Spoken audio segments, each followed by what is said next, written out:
House Republicans propose Medicaid cuts. House Republicans have unveiled a proposal to significantly cut Medicaid funding as part of President Trump's broader healthcare reform. The bill is being touted by the GOP as a way to reduce government spending and give more flexibility to the states. However, Democrats and healthcare advocates warn that these cuts could jeopardize coverage for millions of low-income Americans, especially children, seniors, and people with disabilities.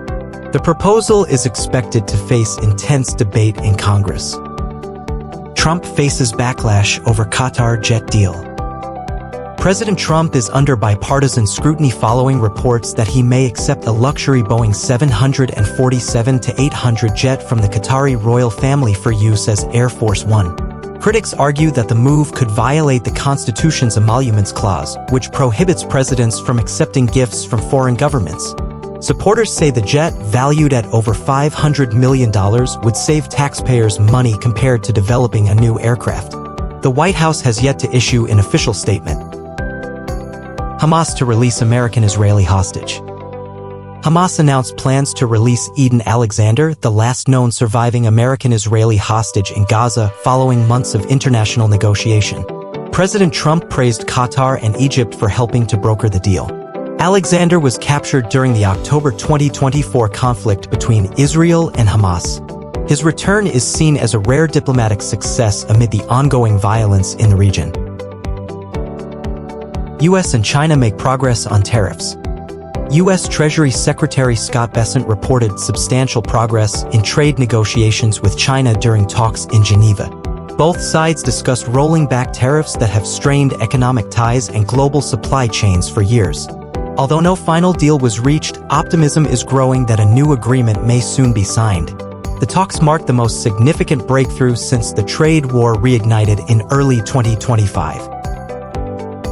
Trump to cap drug prices to global rates.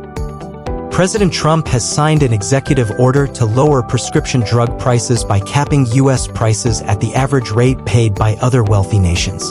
The measure is aimed at curbing high drug costs for American consumers. The pharmaceutical industry is expected to challenge the order in court, arguing it could reduce innovation and access. Trump, however, hailed it as a historic win for working families.